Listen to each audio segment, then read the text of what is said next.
1973 সালের আইন দিয়ে 2024-এর গণহত্যার বিচার সম্ভব কিনা এ নিয়ে আলোচনার মধ্যেই সংশোধন হলো আন্তর্জাতিক অপরাধ ট্রাইব্যুনাল আইনে।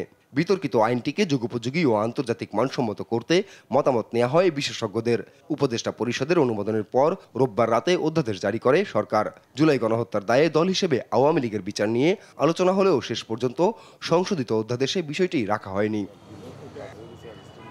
সোমবার নতুন অধ্যাদেশ নিয়ে গণমাধ্যমের সঙ্গে কথা বলে ট্রাইব্যুনালের প্রসিকিউশন। তারা বলছেন, ত্রুটিপূর্ণ আইন সংশোধনের মাধ্যমে উভয় পক্ষের ন্যায় বিচার নিশ্চিত করা হচ্ছে। আসামি ও রাষ্ট্রপক্ষ চাইলে বার কাউন্সিলের অনুমোদন সাপেক্ষে বিদেশি আইনজীবী নিয়োগেরও বিধান রাখা হয়েছে। বিদেশ থেকে কেউ অপরাধ করলে কিংবা আইনশৃঙ্খলা রক্ষাকারী বাহিনী, গোয়েন্দা সংস্থা অপরাধে জড়ালেও বিচার করা যাবে এই অধ্যাদেশে। ভুক্তভোগীদের ক্ষতিপূরণ দেওয়ার আদেশও দিতে পারবে ট্রাইব্যুনাল।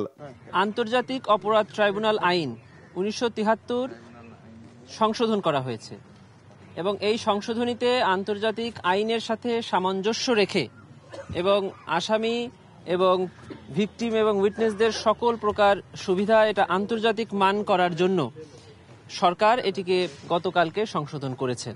একজন আসামি তার সকল প্রকার সুযোগ এই সেকশন 17-এর অধীনে পাবে। এই আইনের অধীনে কোনো কম্পেনসেশন বা ক্ষতিপূরণ দেওয়ার কোনো বিধান ছিল না, সেটা এখন এই আইনে রাখা হয়েছে।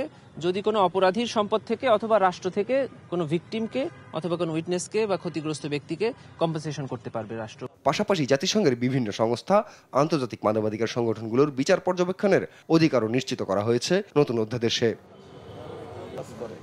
আপন অপু, নিউজ ডেস্ক, দেশ টিভি।